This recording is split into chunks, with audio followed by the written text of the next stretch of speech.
Alam ko po na marami sa atin ang narinig na ang utos na mahalin mo ang iyong kapwa. But today, I'm not here to tell you that you are commanded to love. Ang mensahe ng Panginoon sa atin sa umagang ito ay hindi sabihin sa atin na tayo po'y inuutusan ng Panginoon na ibigin yung mga unlovable, na tanggapin yung mga tao na parang ang hirap tanggapin. No, I am here to show you kung paano tayo minahal ng Panginoong Diyos without limits. No, bakit? Kasi kapag tunay mong naunawaan kung paano ka minahal ni Jesus, ang pagmamahal sa iba ay hindi na po magiging sa pilitan. Hindi na natin kailangang utusan. No? Hindi na ito magiging obligasyon, ito ay magiging natural na reaksyon na ng katawan natin. Hindi ito dahil kailangan, kundi dahil naranasan mo na walang hanggan ang pag-ibig ng ating Panginoong Jesucristo. Kaya ngayong umaga ay atin pong pag-uusapan, faith that loves without limits. Nung akin nung pinag-aaralan ang passage po na ito, I'm having difficulties, no? Kaya talagang ako ay nanalangin at humingi ng karunungan sa ating Panginoong Diyos. Kasi yung topic ko, although literal, na makikita ho natin, ang dali ho niyang maunawaan. Kahit to siguro, basahin mo lang yung James chapter 1 verse 13, alam mo na yung message na sinasabi ho ni Santiago. Huwag kayong magkaroon ng favoritism.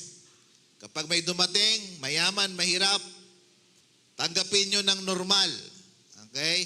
Tanggapin nyo parehas. No?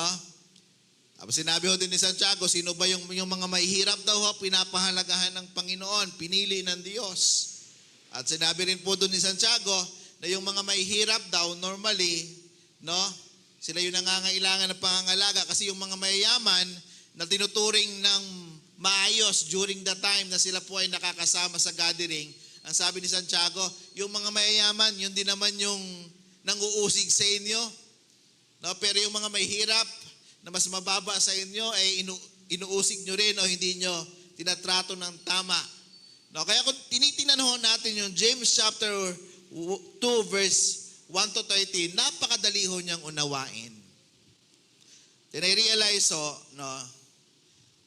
dito sa topic nating faith that loves without limits, mahirap po siyang gawin kung tayo ho ay gagawa ng bagay na ito dahil tayo po ay pinipilit na gawin. Mahirap siyang sundin na magmahal ng mga tao without limits. Naturally, ulitin ho natin, tayo ho ay may mga limitations. No? May mga boundaries tayo na siniset hanggang kailan lang tayo magmamahal, hanggang kailan lang tayo tatanggap, hanggang kailan lang tayo uunawa sa iba, hanggang kailan lang tayo magpapatawad. Pero yung topic ko natin, faith that loves without limits, parang ang hirap i-commit kung ikaw lamang ang magdedesisyon sa iyong buhay. Pero salamat to sa Panginoon. Kasi itong bagay na ito ay magiging madali if we realize na itong tema ho na ito, faith that loves without limits, ay unang pinaranas sa atin ng ating Panginoong Jesucristo. Kaya hindi ho natin pag-uusapan paano ho natin mamahalin yung mga unlovable na tao. Ang pag-uusapan ho natin, minahal ka ng Diyos kahit unlovable ka. Hindi natin pag-uusapan ang buhay ng iba ngayon, kundi ang pag-uusapan ho natin ay ang buhay mo na tinanggap, niyakap, minahal ng Panginoon sa panahon ho ng ating hong karumihan. Ang sabi po ng Panginoon sa Santiago chapter 2 verse 8, mabuti ang inyong ginagawa kung tinutupad ninyo ang mga utos ng Diyos na ating ahari. Ayon sa kasulatan, ibigin mo ang iyong kapwa gaya ng pag-ibig mo sa iyong sarili. Ito ang kasulatan na lumabas mismo sa wika or sa bibig ng ating Panginoon Jesucristo nung kanya hong sinamarize ang mga utos ng Diyos. Diba? Unang utos, ibigin mo ang Panginoon mong Diyos ng buong mong lakas, buong mong kaluluwa, no? At buong kakayahan. At pangalawa ho, ibigin mo ang iyong kapwa gaya ng pag-ibig mo sa iyong sarili. Diktin lang ho natin ha, love your neighbor as yourself. Kaya nung nakita ko ho at gusto kong nung akin hong napagtanto, ito hong talata ho na ito, and I realize, bago ho natin utusan yung ibang tao na ibigin nila yung kapwa without limits, their neighbor without limits, ang basihan ho pala ng pag-ibig natin sa iba ay yung pag-ibig natin sa atin pong sarili. Kasi ang sabi ho ng Panginoon, ibigin mo ang iyong kapwa. Ano po ang basis? Gaya ng pag-ibig mo sa iyong sarili. Kaya paano mo tuturuang umibig yung ibang tao without limits kung siya mismo hindi niya kayang mahalin yung kanyang sarili? Paano mong tuturuan yung ibang tao na magpatawad kung siya mismo hindi niya mapatawad yung kanyang sarili? Paano mong tuturuan ng isang tao na tanggapin ng iba na mga pagkukulang ng iba kung sila mismo hindi nila kayang tanggapin yung kanilahong mga pagkukulang, yung kanilahong mga kahinaan? Kaya ho, ngayong umaga, hayaan ho natin na kausapin tayo ng salita ng ating Panginoong Diyos. Realizing and experiencing yung a loved without limits. Kasi ang pag-ibig ho ng Diyos, hindi ho yan kwento lamang. Ay, ang galing ng Panginoon, inibig niya yung prodigal son without limits. Pero hindi mo na-experience. Ang galing ng Panginoon, yung babaeng nahuli na nakikiapid, tinanggap niya, hindi niya binato, minahal niya, pinatawad niya, hindi niya kinondem. Pero ikaw, pakiramdam mo, patuloy kang kinokondem. Tandaan ho natin, ang pag-ibig ng Diyos ay hindi ho kwento lamang sa banal na kasulatan. Ito po ay buhay na dapat hanggang ngayon na i-experience ng mga mananampalataya. Dapat ikaw mismo nararanasan mo yon.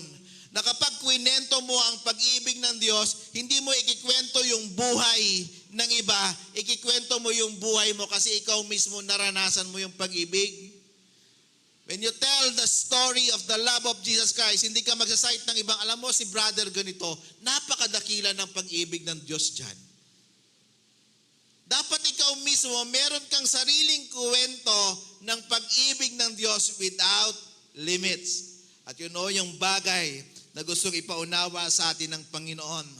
Una sa lahat to, the love without limits. Una, Jesus embrace you in your dirt. Niyakap ka ng Panginoon. Tama-tama ho yung tema ng atin nung kinanta. Niyakap ho tayo ng Diyos sa panahon ng ating karumihan. Tayo ho, may mga tao na hindi ho lahat ng tao kaya ho nating yakapin. Hindi ho lahat ng tao kaya ho nating tanggapin. No? Pero sabi ng Panginoon, niyakap mo ako sa aking karumihan.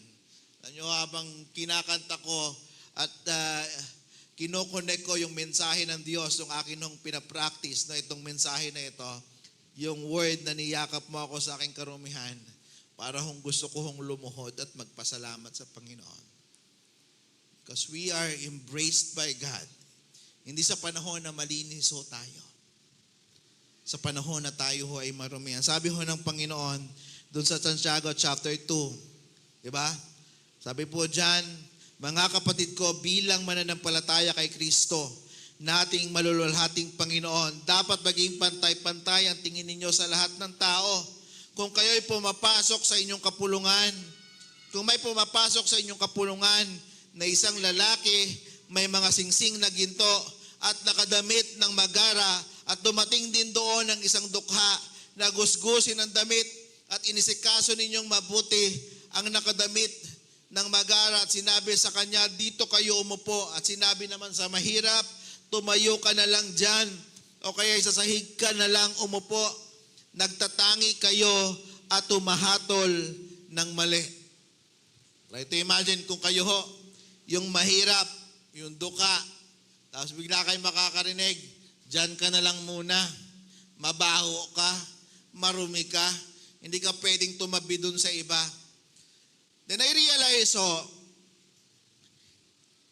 ito hong tinutukoy ni Santiago na duka, pwede rin hong tayo yon sa harapan ng Panginoon. Diba? Dumating din doon ang isang dukhang gusgusin ng damit. Tayo ho ay dukha sa harapan ng Diyos kung pag-uusapan ang kanyang kabutihan, ang kanyang kabanalan, ang kanyang karangalan, ang kanyang kayamanan. Wala ho tayong pwedeng ipagmalaki sa Panginoon. Pero trinato po ba tayo ng ganito ng Panginoon? Pinaramdam mo ba niya sa panahon na tayo po'y dukha sa harapan niya, yung ganitong klase ng treatment? Hindi ho eh. Minahalo tayo ng Panginoon without limits. Sabi ho ng Panginoon, doon sa Isaiah 64 verse 6, lahat tayo naging marumi sa harapan ng Diyos. Lahat ho tayo naging marumi. Kaya wala akong pwedeng magmayabang sa atin sa harapan ng Panginoon. Kaya wala ho pwedeng magmayabang bawat isa sa atin at sasabihin na mas malinis ako kaysa sa inyo. Kasi sabi ho dito, lahat tayo naging marumi sa harapan ng Diyos. Ang mabubuting gawa natin, maruming basahan ang katulad. Nalanta na tayong lahat gaya ng mga dahon. Tinangay tayo ng malakas na hangin ng ating kasamaan. Try to imagine. Kaya kapag kayo po ay nakakarinig at sinasabi na mas matuwid, mas malinis, mas maayos, mas karapat dapat siyang mahalin kaysa sa atin, hindi o totoo yun. Dahil o lahat tayo, kung i-compare sa kalwalatian ng Panginoon, sa kalinisan ng Diyos, napakarumi ho natin. Kagaya ho nung sinabi ho ni Santiago, wala ho tayong pinagkaiba. Madumi ho tayo. Pero salamat sa Panginoon, kasi ang sabi sa Romans chapter 5 verse 8, ngunit pinatunayan ng Diyos ang kanyang pag-ibig sa atin nang mamatay si Kristo para sa atin nang tayo'y makasalanan pa. Namatay, inibig tayo ng Diyos nang tayo po'y makasalanan pa. Hindi o sinabi ng Panginoon, ibigin kita kapag okay ka na, kapag malinis ka na, kapag maayos ka na. Ang sabi ng banal na kasulatan, tayo po'y inibig ng Diyos at hindi lang ba sa inibig, namatay siya doon sa cross. Hindi ho noong panahon na tayo po'y malinis, kundi noong tayo po'y makasalanan, tayo po'y marumi, tayo po'y duka sa harapan ng Diyos, inibig na ho tayo ng Panginoon without limits. Amen ho? Hindi niya sinabi, kailangan mo munang maging malinis. Lumapit ka, come as you are. Diba? Ganda ho eh. Nung tayo ay makasalanan, nung tayo po ay marumi, nagaya nung prodigal son, nung siya po ay pabalik sa kanyang tatay, mabaho, marumi, ang daming pagkakasala, naglalakad. Hindi ko sinabi ng tatay, maligo ka muna, dahil saka tayo mag-usap. Ginawa ko ng tatay, tumakbo, niyakap, minahal. Mamaya ho, ipapakita ko sa inyo kung gaano kaganda yung kwento ng prodigal son. Kasi sa trabaho ko ho, meron ho ang isa din pong lingkod ng Panginoon doon na nagkakaroon ho kami ng mga sharings. At meron ho siyang kwento na isang kultura o isang ceremony na connected dito sa prodigal son. At gusto mamaya ipapakita ko sa inyo how amazing yung pag-ibig ng Diyos sa buhay ho natin. So ulitin ho natin, Jesus embrace you in your dirt. Inibig ho tayo ng Panginoon. Kaya kung makakarinig ho tayo at makakakita ho tayo ng isang Kristiyano na kapag mayroon ng isang taong marumi, isang taong napakaraming pagkakamali at pagkukulang, ang galing maghusga, ang galing tumulak palayo at sabihin, hindi yan karapat, dapat mahalin. Tingnan nyo po ang sarili ho natin. Diba? Sabi nga ho, palagi ko yun, look who's talking. Tingnan ho natin kung sino yung nagsasabi na hindi yan karapat, dapat. Tingnan nyo po ang sarili nyo. Tayo po hindi karapat, dapat, pero tayo po inibig ng Panginoon. Pangalawa hong bagay, Jesus chose you in your lowliness. Sa panahon na ikaw ay babang-baba, hindi sinabi ng Panginoon, umangat ka muna. Huwag mo akong idamay dyan. Nung mababa ka na, saka ka humihingi ng tulong. Ano po, napakabuti ho ng Panginoon. Hindi ho niya sinasabi, magaling ka lang tumawag kapag nasa baba ka na kapag wasak ka na Nung si Peter ho ay lumulubog na, di ba? Lumulubog na ho Saka ho niya sinasabi, Panginoon, help me. Ano ang ginawa ng Panginoon? Kinapitan ho yung kanyang kamay, inangat. Hindi ho sinermonan muna. Uy, ano yan? Yabang-yabang mo kasi. Ay, abala ka diyang malumog. Hindi Tingnan niyo ho yung pag-ibig ng Diyos. Di ba tayo ho, ganun tayo minsan. Kapag may mga tao na nagyabang, tapos nung lumubog yung buhay, yung bumagsak, nung hindi naniniwala sa mga sinasabi natin, nung sumadsad na po yung buhay, ano po sinasabi natin? Malimit. Ayan sabi ko na yan sa iyo bahala ka dyan. Ikaw, di ba?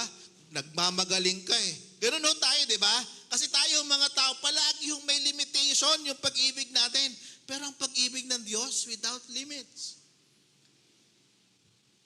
Nung nadurog ka, nung nawasak ka, nung lumubog ka, hindi sinabi ng Panginoon, buti nga.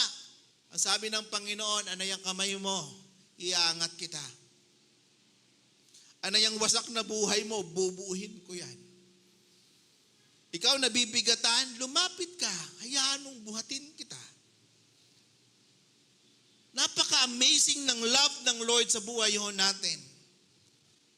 Kaya sabi ho ni Pablo, ina-highlights ko lang ho ito, binasa na po natin, doon sa part sa verse 5, sabi diyan, hindi ba't pinili ng Diyos ang mahirap sa mundong ito upang maging mayaman sa pananampalataya at maging kasama sa kahariang ipinangako niya sa mga umibig sa Kanya.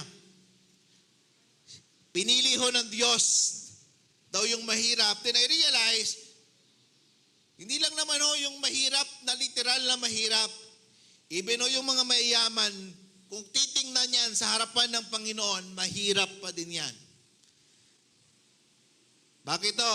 Kasi sabi ho sa Mateo chapter 5 verse 3, pinagpala ang taong walang inaasahan kundi ang Diyos, sapagkat kabilang sila sa kaharian ng langit.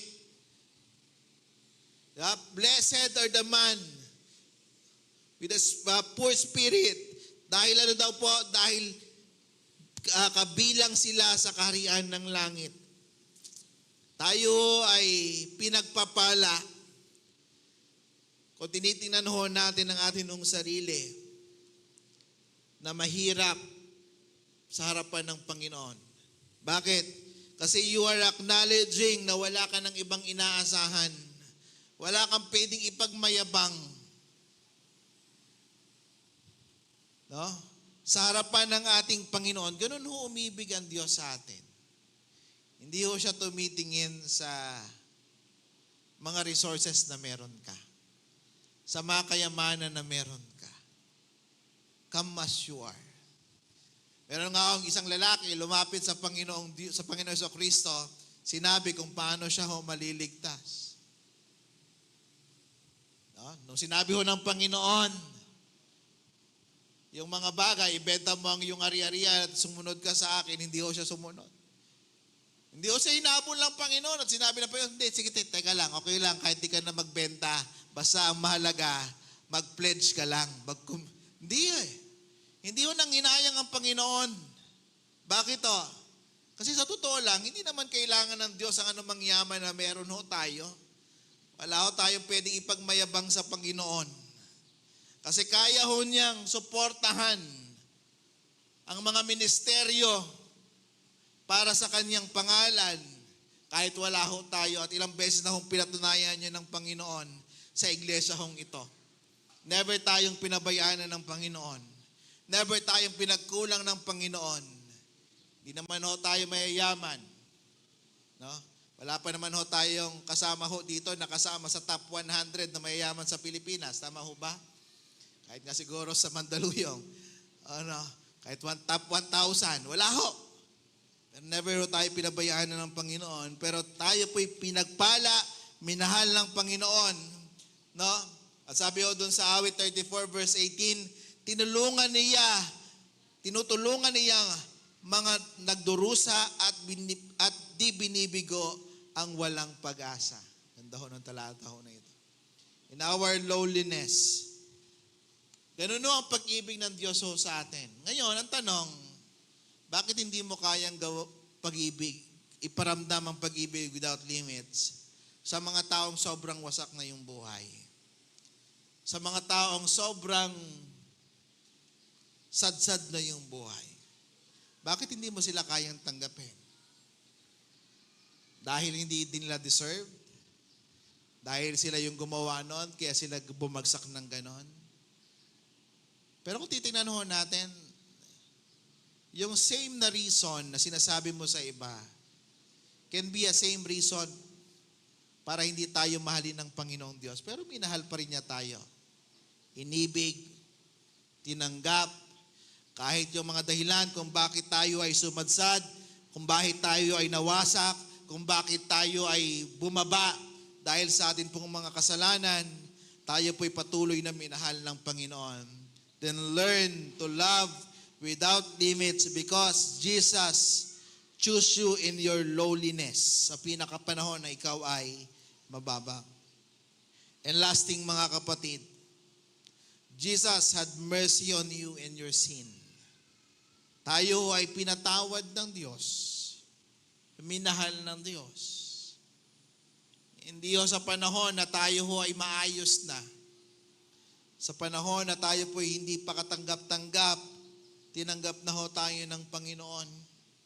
Sabi ho doon sa Santiago chapter 2, no, verse 13 lang po ang basahin natin. Walang awang hatulan ang di marunong maawa, ngunit mangingibabaw ang awa sa paghatol. Napakadakila ho ng pag-ibig ng Diyos. That's the story of love of our Lord Jesus Christ without limits. Try to imagine, while Jesus hanging on the cross, ramdam na ramdam pa niya yung pako, yung sakit, tumutulo pa yung dugo sa kanyang muka, ramdam niya pa yung mga sugat sa kanyang likod. Nahihirapan pa siyang huminga at ang sabi niya, Ama, patawarin niyo sila sapagkat di nila nalalaman ng kanilang ginagawa. That is a love without limits. Even in His pain, pinatawad tayo ng Panginoon. Yan sasabihin mo sa ibang tao, bumalik ka na lang kapag pantay na yung pako, papatawarin kita. Di ba? Kapag nangyari na yung, nakarinig ho akong panalangin ganito. Sana tubuan ka ng bukol sa lahat ng parte ng katawan mo. Gusto natin minsang parusahan yung iba, pero kapag tayo nagkakamali, ayaw nating i-apply yung same na logic, yung same na reason na gusto nating pagawa sa iba. Pero kung atin pong titingnan, minahal ho tayo ng Diyos, we deserved ang kaparusahan, pero tayo po ay inibig ng Panginoon, pinatawad ng Diyos. Hinanap tayo ng Panginoon nung tayo po'y makasalanan, nung tayo po'y naligaw ng landas. Kagaya ho ni Pedro nung siya po ay nagkasala, kinatuwa ang Panginoon. Nung muling nabuhay si Jesus Christ, hinanap niya personally. Meron siyang personal message kay Pedro, sabihin na siya po ay buhay. And later on, ang sabi ng Panginoon kay Pedro, Peter, feed my sheep. Try to imagine, broken, wasak. Hindi na pwedeng pagkatiwalaan kung titingnan mo, pero patuloy siyang ginamit ng Panginoon. Because, you know ang pag-ibig ng Panginoon, the love without limits. Sabi po sa Tito, chapter 3, verse 5, iniligtas niya tayo hindi dahil sa ating mabubuting gawa, kundi dahil sa kanyang habag sa atin. Tayo iniligtas niya sa pamamagitan ng Espiritu Santo na naghugas sa atin upang tayo ipanganak na muli at magkaroon ng buhay. Salamat Panginoong Diyos, salamat Panginoong Jesucristo sa kaligtasan na walang bayad. Kami po'y inyong inibig, kami po'y inyong minahal, even sa panahon na kami po'y hindi karapat-dapat mahalin. Ganyan pinaranas ng Diyos ang pag-ibig sa atin. A faith that loves without limits. Ngayon, ang tanong ko try to imagine if this church will naturally love without limits, tingin ko yung mga upuan na yan, kukulangin. Sa mundo natin ginagalawan, ang dami na requirements ng pag-ibig. Diba? Ang dami yung naghahanap ng authentic, genuine love. Bakit? Ang dami yung kasing mga pag-ibig ngayon, ang daming nire-require. Diba? Love me because. Mahalin mo ako dahil. Yung iba, nagre-require. I love you if. Kung meron kang ibibigay, kung ganito ka, kung ganyan ka. Pero alam niyo ang love ng Lord, sinabi ng Panginoon, I love you in spite of. Minahal kita in spite ng mga pagkukulang na meron ka. In spite ng karumihan na meron ka. In spite ng kababaan. In spite ng mga pagkakasala na meron ka, patuloy na minamahal, iniibig ka ng Panginoon. Hindi ibig sabihin na patuloy tayong mabuhay sa kasalanan, kasi ang taong nakakaunawa kung gaano siya minahal ng Diyos, mahihiya siyang gumawa ng kasalanan. Iiyak siya kapag nakakagawa siya ng kasalanan. Malulungkot siya kapag siya ay hindi nakakasunod sa kalooban ng Diyos. Yun yung tao na nakakaunawa ng pag-ibig ng Diyos without limits. At marunong siyang magmahal ng mga tao na hindi unlovable. Marunong siyang yumakap ng mga tao na hindi dapat yakapin. Marunong siyang magpatawad ng mga tao na hindi karapat-dapat patawarin dahil siya mismo ay pinatawad kahit hindi siya karapat-dapat patawarin. Again, mga kapatid, pwede natin gawing linggo-linggong utusan ang bawat isa sa atin. Magmahal kayo ng kahit hindi lovable. Gawin ninyo ito, gawin ninyo iyan. Pero kung hindi nyo naunawaan ng unang recipient ng faith, ng love without limits ay ikaw mismo, palagi yung magiging mabigat ang iyong kamay na yumakap. Palagi yung mabigat ang iyong bibig na bumuka at sabihin na pinapatawad kita. Palagi yung magiging mabigat ang iyong paang lumabas at mangaral ng salita ng Panginoon. If you don't understand na ang unang recipiento ng salitang love without limits ay walang iba, kundi ikaw mismo, ako mismo. Kaya ngayong umaga, mga kapatid, sana ay atin naunawaan ang mensahe ng Diyos. Faith that loves without limits is a natural na reaction ng ating pananampalataya if we really understand the love of our Lord Jesus Christ sa ating mga buhay. Kaya na sinabi ko sa inyo, I realize how important yung ginawa ko doon sa story of the prodigal son. Diba yung story ng prodigal son, na yung anak, kinuha niya yung kanyang mana, then later on, ay kanya inubos ito doon sa, kasama yung mga Gentiles, hindi doon sa kanyang bayan. Then later on, naging alipin. Dahil nung naghirap na yung buhay niya, then na-realize sa bahay ng aking tatay, mas maayos pa yung pagkain ng mga alipin doon. Alam nyo, yung word na kisasa, ito po ay isang seremonya pala sa mga Hebrew, na ceremony of shame and separation. Yung kisasa na term, it is an event na kapag ang isa Jewish, una sa lahat, when a Jewish individual departed from a community, particularly to reside among Gentiles. Kapag ang isang Hudyo umalis sa kanyang community at nakisama, tumira sa lugar ng mga Hintil, Yan ho ang isang bagay. Pangalawa, if they lost their inheritance, kapag nawala yung kanilang mga kayamanan, yung kanilang mga ari-arian, lahat, no, at winaldas nila ito outside doon sa kanilang community, at kapag sila po ay bumalik sa kanilang community, ang tawag ho doon sa ceremony na gagawin, yung kisasa ceremony. Ang gagawin ho pala ng mga taong bayan, kapag meron ng tao na umalis, at alam mo nila na hindi niya deserve na bumalik, meron ho silang mga pat na kapit-kapit. At kapag the moment na pumasok ka dun sa community, babasagin nila yon sa harapan mo. Na ang ibig sabihin po nung kisasa ceremony, hindi ka na belong dito. You are not welcome here. No? Sabi niya, you are cut off from your people. Hindi ka nakabilang sa amin. Mahiya ka. Umalis ka dito. Kaya ho yung mga tao, kapag may pumapasok, na galing ho, di ba, kagaya ho ng prodigal son, na-meet niya lahat yung requirements eh. Kinuha niya yung mana. Di ba, tinalikuran niya yung kanyang community, pumunta siya sa malayong lugar. Winaldas niya. No, naging marumi. So ngayon, pagbalik niya, he is expecting, may mga tao naghihintay sa kanya na may kapit-kapit na palayok para ipamukha sa kanya, you don't belong here. Ang kapal ng mukha mo, babalik ka pa.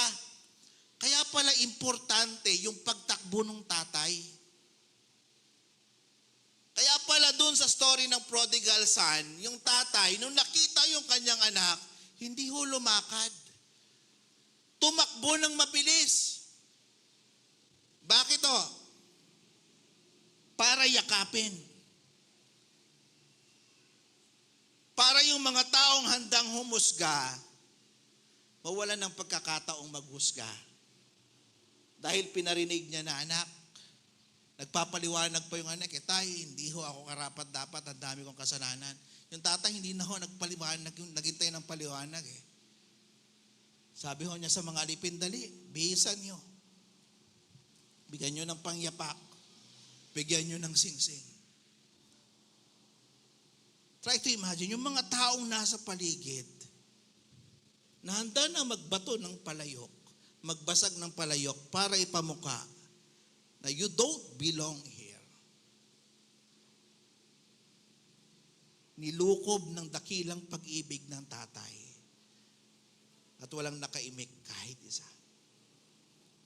That is the love without limits. Yun ho yung pag-ibig ng Diyos na pinaramdam sa atin. Na si Satanas, handa nang basagin yung palayok. At sabihin niya, you don't belong here. Hindi ka karapat dapat. Ang kapal ng mukha mo. Patuloy kang humingi ng tawad, patuloy kang lumalapit sa kabutihan ng Diyos. Pero tingnan mo yung buhay mo, sobrang dumi. Sobrang wasak. Pero sabi ng Panginoon, anak, you are my son. Walang magbabago doon. Try to imagine. Yung tingin nga nung anak sa kanyang sarili, alipin na lang eh. Pero alam nyo ho, never na bumaba ang tingin ng tatay sa kanyang anak. Anak pa din. Ganun ho tayo kamahal ng Panginoon.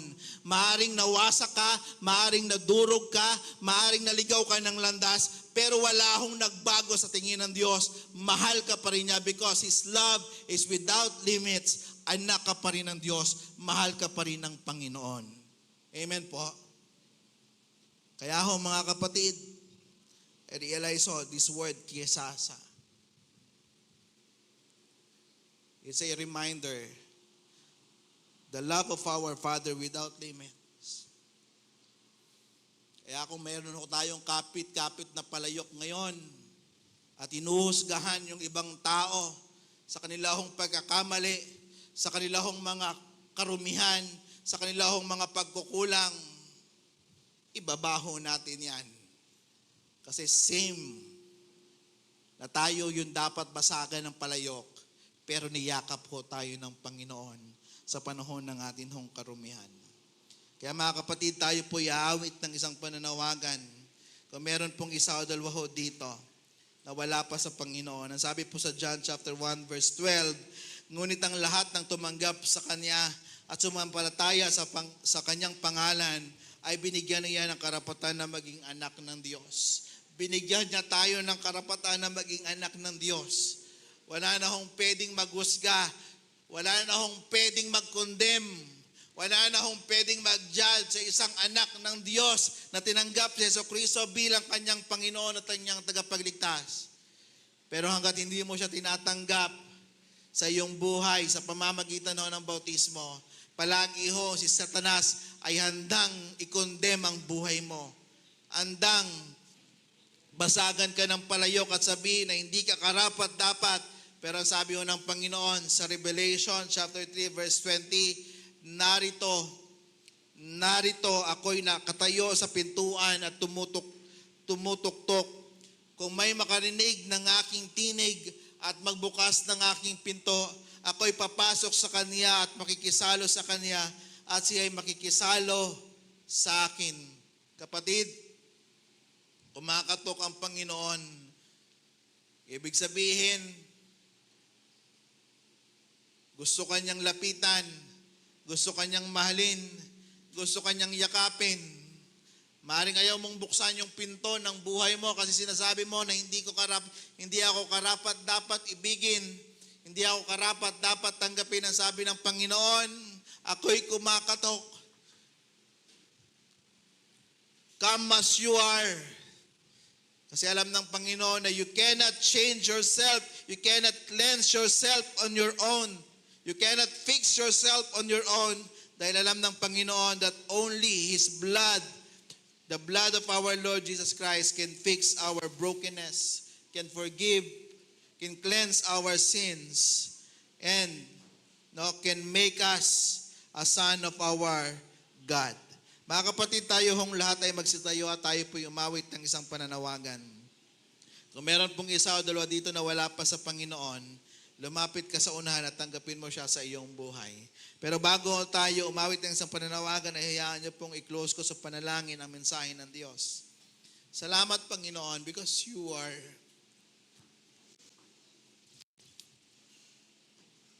a God who loves without limits.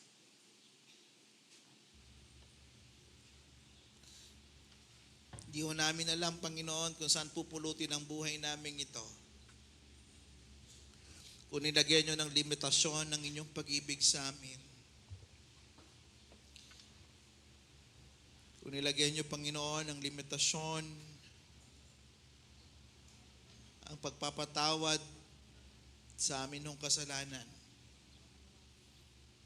Salamat, Panginoon, because you are a very loving and gracious God. Sa umaga hong ito, Panginoon, hayaan niyo, Panginoon, na patuloy naming namnamin.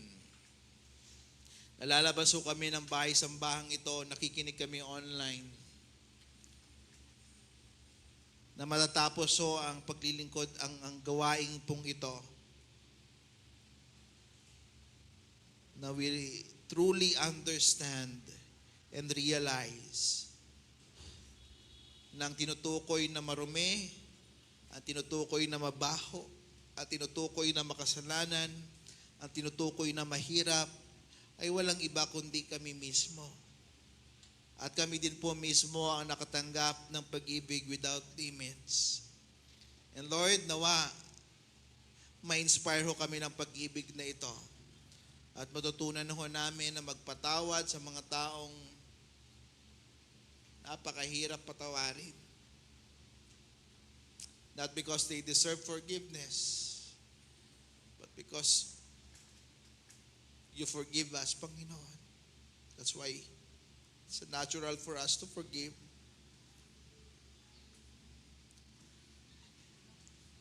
Ganun din po sa mga tao na parang ang hirap yakapin. Ang dami hong pagkakamali, ang dami hong pagkakasala. Pero Lord, ganoon din naman po kami. Ang hirap naming yakapin, napakabaho namin sa inyong harapan. Napakarumi namin sa inyong harapan. Pero hindi nyo lang kami niyakap. Hinalikan nyo pa kami, Panginoon. Binihisan.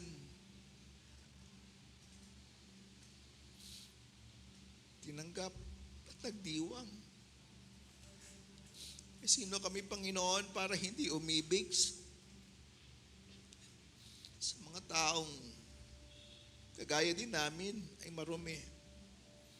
Kagaya namin ay wasak. Kagaya namin, Panginoon, ay nabibigatan din. Pero salamat, Lord, because you are so amazing. Kamangha-mangha ka, Panginoon. Napakadakila ninyo. Napakasarap niyong purihin. Napakasarap niyong sambahin. Napakasarap niyong paglingkuran. Because you love us without limits. You accept every one of us kahit hindi ho kami karapat-dapat. Pinalagahan nyo kami more than anything. You offer your life. You died on the cross para sa amin po makasalanan. Who we are, Lord, who we are. Wala. But you are so loving, God, so amazing. Thank you so much, Lord. In Jesus' name we pray. Amen.